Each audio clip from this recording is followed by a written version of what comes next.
Alors donc, deuxième étape, là on est parti chercher de l'eau de pluie.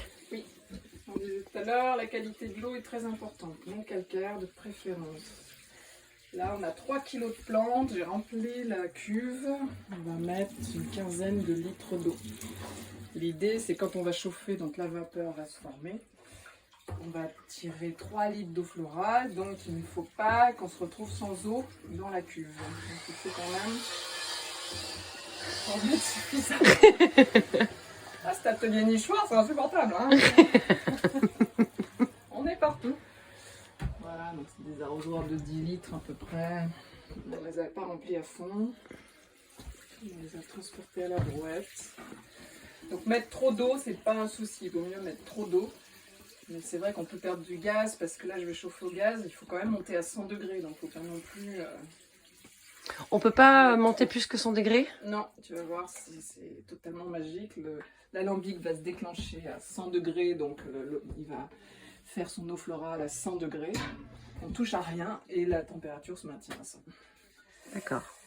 C'est de la pure physique-chimie, j'allais dire, pure physique. Donc, on place le chapiteau, on clipse bien. Ensuite, on va le brancher à la cuve de refroidissement. Il est bien positionné, un petit peu mouillé.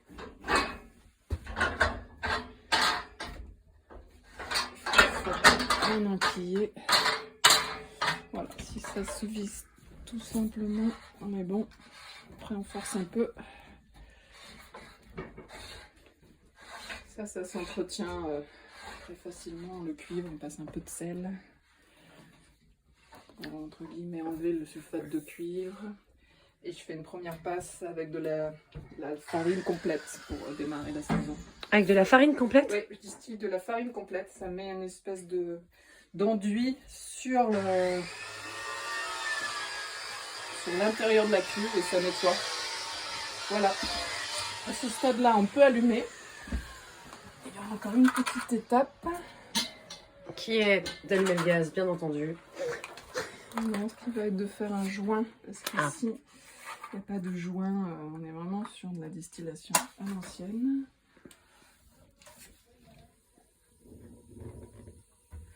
Et voilà. Donc un feu double rampe. C'est des feux pour les paillas. Ça, c'est l'idéal. Et ça fait juste le tour de l'alambic.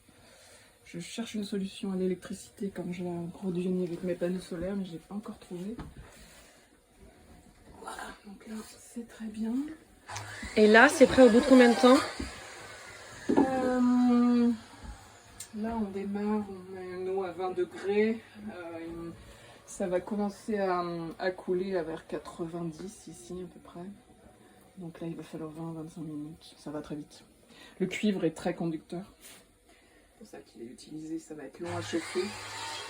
Ensuite c'est parti. On a le temps de faire le joint et de remplir la cuve de refroidissement. On démarre toujours avec là le serpentin dans l'eau. C'est-à-dire que la vapeur d'eau va se former ici. Elle passe par ici. Hop, et là, si tu regardes, elle arrive dans le serpentin. Là, dans la cuve de refroidissement, j'ai de l'eau qui arrive, de l'eau froide qui arrive en permanence. C'est ce qu'on va brancher. Et c'est de l'eau? De l'eau du réseau classique, enfin de mon réseau. Le serpentin, en étant plongé dans de l'eau froide, se recondense, si tu veux, et la vapeur d'eau, pardon, se recondense et redevient de l'eau, et ça sort ici. Ça, c'est la sortie du serpentin. Super. Voilà. Et là, t'as ton hydrolat. J'ai mon hydrolat. Et donc, l'alambic, c'est un mot arabe, donc ça a été inventé il y a très longtemps dans les pays arabes, comme on dit, qui ont distillé, je pense, des roses depuis très longtemps. Comme tu fais d'ailleurs chez toi, tu fais ton eau de rose. Moi, j'achète mon eau de rose chez toi. Tous les baumes, tout ce que tu cultives. D'ailleurs, derrière, on voit les roses. Je ne sais pas si vous voyez. Et après, une fois que c'est récolté, c'est passé ici. Étape importante, le joint. Le joint en farine, on appelle ça le lutage. On le fait aussi en cuisine. La farine semi-complète. On va remettre un tout petit peu d'eau là-dedans. Très peu. Donc ça, c'est un joint en lutage. Ouais, un joint en farine, on mélange, on fait une sorte de pâte qui doit être relativement épaisse. Pas pâte à crêpes, mais plus épaisse, pâte à gâteau. Là. Comme une pâte à gâteau, ok. Ouais. entre pâte à gâteau et pâte à crêpes.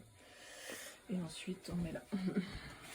Donc, Bien dans le... C'est pour ça qu'il faut qu'elle soit pas trop épaisse non plus, parce qu'il faut qu'elle rentre. s'insère dans le petit espace. Ça va sécher, on va le refaire une deuxième fois quand on sera à peu près à 60, parce qu'il va craqueler. Mais là, ça empêche que la vapeur sorte par ici. Et c'est un joint qui se nettoie à l'eau très facilement. C'est plus facile que les alambics inox qui sont verrouillés, qui sont très longs à chauffer. Il faut 3 heures pour faire une passe en inox. Parce qu'on appelle ça des passes. C'est très étrange, hein, mais on est en train de faire une passe à la verveine. D'accord. Intéressant. Ouais. Oui. Voilà. Donc, Et on fait tout le tour. un Tu mets joint. un endroit, ça ne montera pas en pression. D'accord. Donc en gros, pour faire un hydrolat, pour faire très simple, il te faut grand maximum 1 heure. Après, c'est long hein, à couler. Ah oui, bon bah ça c'est l'histoire de la vie. Hein. C'est l'histoire de la vie. Nous allons voir qui m'appelle. Je ne sais pas, donc je raccroche. Merci pour la vidéo. Non, après, on va quand même remplir un bidon. Donc là, c'est des bidons de 5 litres, donc de 3 litres, il va falloir 1 heure. Ok, on revient pour le dernier épisode. Tout à l'heure.